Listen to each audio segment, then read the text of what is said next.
Get out, you leech. We've been living here for 5 years without paying a dime. That's what my brother's wife screamed when I asked her to finally move out of my apartment after the breakup.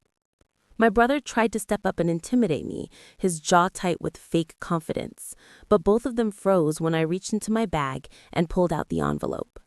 My name is Elena Ward. I'm 29, and if you think you know how this ends, stay tuned. Tell me, how does family turn into strangers who live off you like parasites and still look you in the eye as if you owe them something? The apartment still smelled faintly of lavender, my mom's scent, from the day she handed me the keys. Keep it, Lena. Here, now, start your life. I never imagined that same place would become their rent-free kingdom. When my brother and his wife lost their jobs, I opened my door. It was supposed to be temporary, just a couple of months, he'd said. But years passed, bills arrived in my name, repairs came out of my pocket, and somehow I was the intruder in my own home. Now, as they stood in my living room, her in my old college hoodie, him leaning against my couch, I laid the envelope on the table. Eviction notice, I said quietly. 30 days. Her eyes widened, then narrowed. You wouldn't dare. You owe us. Owe you what? I asked, my voice steady, though my hands trembled behind the bag. Our peace, our home. My brother's face flushed red. You're heartless, Lena. But as I looked at the clock on the wall, the same one Dad gave me before he died, the second hand froze for a moment, glinting in the sunlight like it agreed with me. And that's when I knew this was just the beginning, because the envelope in my bag wasn't the only one I'd prepared. The next one was going to end everything they thought they owned. My brother slammed the door so hard, the sound rattled the picture frames. A photo of us as kids, both smiling, covered in sand at Myrtle Beach, slid crooked on the wall. It stared back at me like a ghost of who we used to be. He hadn't spoken to me for 3 days after the eviction notice. But this morning his wife texted, "You'll regret this, Elena. You'll lose more than a roof." I almost laughed. Lose what? I'd already lost the last thread of family I trusted. The symbolic motif that kept catching my eye was the clock, that old brass one from Dad. It had stopped ticking the night I'd served them the papers. Now, every time I passed it, I thought, maybe it's waiting for closure too. I came home from work to find the hallway lights dim and the air heavy with a burnt plastic smell. When I opened the kitchen door, I froze. The oven was on, a plastic tray half melted inside. Smoke curled lazily, winding around the ceiling like a warning. They'd left it like that, deliberately. I shut everything off, windows wide open, my heart pounding. That was their way of saying they weren't leaving quietly. Later that night, while sorting mail on the counter, I found a thin white envelope with no return address. Inside was a folded note in my brother's handwriting. "We deserve what's ours. You stole it first." Stole what? The words pulsed in my head as I looked around the apartment. Every object suddenly felt foreign. The couch, the photos, even the flicker of the street light outside. All of it felt watched. I didn't know yet that they had already started planning their revenge. But by the time I found out, it was too late for apologies. 2 days later, I came home to find the locks changed. The door handle jiggled uselessly under my hand, and my stomach dropped as I heard voices laughing inside. Her voice, sharp and nasal, like nails driving across glass. My brother had moved back into my apartment. I knocked once, then twice. No answer. When I raised my fist to bang harder, the peephole darkened. Someone was watching. "Open the door, Marcus! This isn't a joke!" Through the wood came his muffled voice. "You shouldn't have pushed us, Lena. You don't understand what you're doing." My name, the one he used to say with kindness, sounded like a warning now. I stood there in the stairwell, gripping the eviction papers in my trembling hand, my throat burning. The clock motif came back again, that brass one I'd left on the mantel inside. I could picture its still hands frozen at 9:13 the minute I last felt peace. An old woman from the next apartment cracked open her door. "Sweetheart, are you okay?" I forced a smile. "Just a misunderstanding," I said. But her eyes stayed on me, pitying and wary. People always know when something's wrong. They just pretend they don't. That night, I slept in my car across the street, watching the light in my own window flicker. It was my brother's silhouette that passed by the curtains, and then hers. They toasted something. Champagne, maybe? I could almost hear her laughter spilling down to the parking lot. In the rearview mirror, my reflection looked hollow. I whispered, "You took my home, but you're not keeping my peace." The next morning, I made 3 phone calls, one to a lawyer, one to the bank, and one to a quiet friend who owed me a favor. Because I wasn't just taking back my apartment, I was taking back everything they'd built on my silence. The lawyer's voice was calm, but edged with disbelief. "You're telling me they changed the locks on a property that's legally yours?" "Yes," I said, staring at the folder spread across my coffee-stained diner table. "And they've been living there rent-free for 5 years. He adjusted his glasses. "Then we'll start with the legal notice." Quietly. No confrontation. But the quiet part didn't last long. 2 days later, I got a text from my brother. "Stop trying to humiliate us in court. We'll make sure you regret this." That's when I noticed the clock motif again. The brass one in the background of a photo he had just posted online.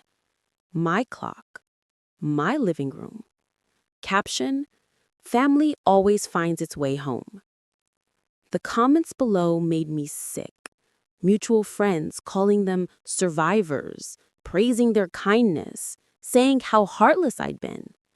She'd clearly been feeding them lies. But I didn't respond. Not yet. Instead, I started gathering proof. Receipts, title papers, old messages, anything that proved I was the one who paid the mortgage, utilities, maintenance. I even kept screenshots of every post, every message they'd written. That night, while scanning documents, I caught the faint lavender scent again. It came from the old keychain Mom had given me, a tiny brass charm shaped like a clock. The coincidence stung. She used to say, "Time reveals truth, even when people don't." I whispered to the keychain, "Then reveal it, Mom, please." At 2 a.m., my phone buzzed. A voicemail. My brother's wife's voice, tripping with triumph. "Hope you're enjoying your car bet, Elena.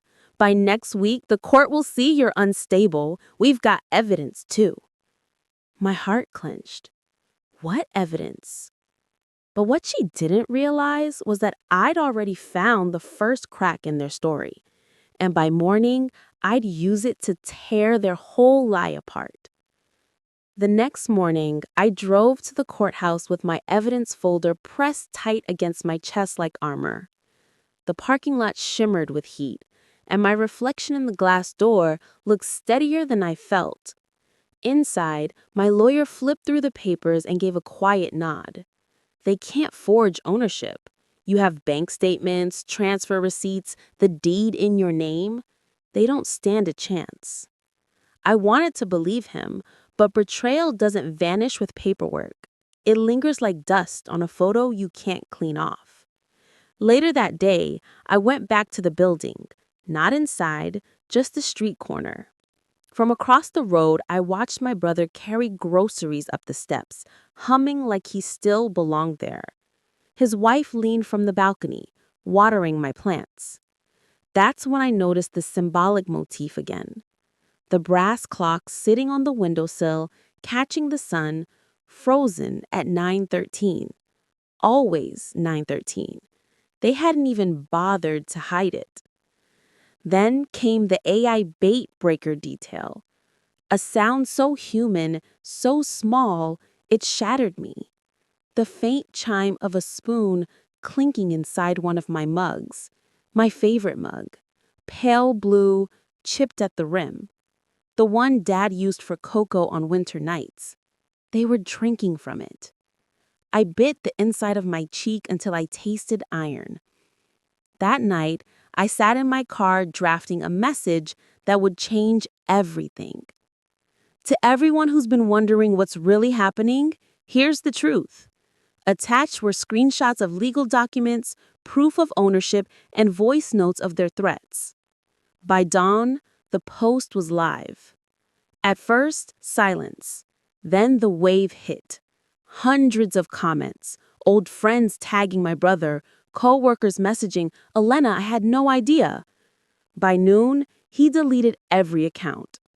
But damage leaves traces, screenshots, whispers, a story people now questioned. And I wasn't done yet.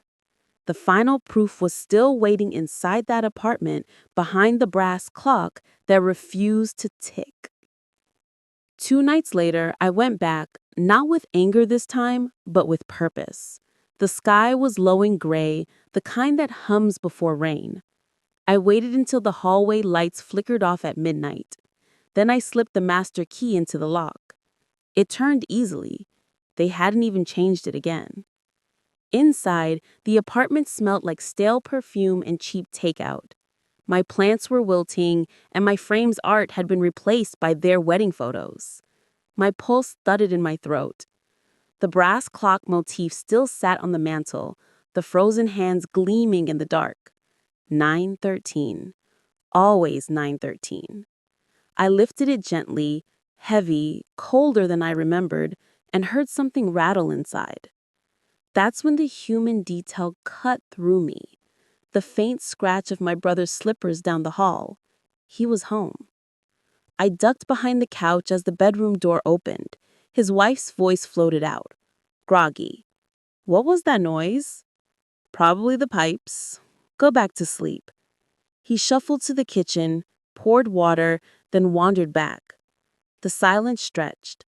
I waited, breath shallow, counting the beats of my heart. 1, 2, 3. Before slipping out, in my car, I turned the clock over and pried open the back. Inside were folded papers, creased and yellowed. Dad's handwritten note and the real will, signed, notarized. My hands shook as I read it. "To my daughter Elena, the apartment and savings are yours alone. Marcus is to receive the car and tools. I trust you both will respect each other." They'd known all along. They'd hidden it. The betrayal sunk into my bones like cold rain. They hadn't just taken my home, they'd buried my father's last words. I closed the clock, whispering, "Time reveals truth." By sunrise, I'd already called my lawyer, because now I wasn't just evicting them, I was exposing them. And the next envelope they received wouldn't be a notice. It would be the end of their story. The next morning, sunlight hit the brass clock like it was alive again, a single gleam slicing through the quiet of my lawyer's office. He set the will gently on the desk. "This changes everything, Elena." He explained that the version on file, the one my brother had presented years ago, was forged. The notary stamp was fake, the date mismatched. My pulse steadied. "So he knew all along?" He nodded. "Yes. And when he found out you never questioned it, he took advantage of that silence." Silence. That was the motif that had followed me for years. My silence at dinner when Mom favored him. My silence when he and his wife borrowed money. My silence when they moved into my home. Every time I stayed quiet, they built another wall with it. I wasn't quiet anymore. We filed a motion to reinstate the authentic will and evict him formally under fraud. Within days, the news spread. My brother's colleagues, friends, even his in-laws started whispering. That evening, I stood in front of the building again, this time with the court order in my hand. My lawyer beside me, a police officer at the door. When my brother opened it, his face was drained of color. His wife hovered behind him, clutching a mug, my chipped blue mug. The officer spoke firmly. "You're required to vacate immediately. The property belongs to Miss Ward." He sputtered, "She can't." But the officer's tone cut her off. "Ma'am, This is a legal order. I didn't gloat. I didn't shout. I simply walked past them, each step echoing in the hallway like a clock's tick finally resuming. Inside, everything smelled wrong. Artificial candles, spoiled food, the sour scent of betrayal. I set the clock back on the mantel, wound the key, and listened. Tick, tick, tick. For the first time in 5 years, time was moving again. But justice wasn't done yet. There was one last truth they hadn't faced, the one that would ruin more than their home. The court hearing was short, quiet, almost anticlimactic. My brother's lawyer spoke fast, but his words stumbled over the evidence I'd brought: the real will, the forged signature, the transfer receipts, the voice messages. The judge's gavel hit once. The property and associated assets are hereby reinstated to Miss Elena Ward. It was over. 5 years of silence, manipulation, and guilt. Over with a single sentence. My brother avoided my eyes as they walked out. His wife's heels clicked like tiny gunshots on the marble floor. She turned once, lips curling. "Hope you're happy, Elena. You've destroyed your own family." I wanted to answer, but I didn't. Because the truth was, I hadn't destroyed it. They had, the moment they chose greed over love. Outside the courthouse, the air smelled like rain on metal. The brass clock motif I'd brought with me reflected the gray sky, its hands finally moving again. I could hear the faint tick in my palm, steady, alive. I didn't go back to the apartment immediately. Instead, I drove to the pier where Dad used to take us on Sundays. The sea was calm, gulls crying in lazy circles above the water. I held the clock up to my chest and whispered, "It's done, Dad. It's finally done." That night, I placed the clock on the mantel, just where it had always belonged. The lavender scent was faint now, almost memory. I sat on the couch, legs tucked beneath me, and for the first time in years, silence didn't feel like punishment. Later, I opened my laptop to one last message from my brother. "We're leaving town. Don't bother finding us." I smiled, not out of revenge, but release, because I didn't need to find them. Time already had. The clock ticked once more, echoing through the room like forgiveness. I closed my eyes, letting it mark the end, not of family, but of fear.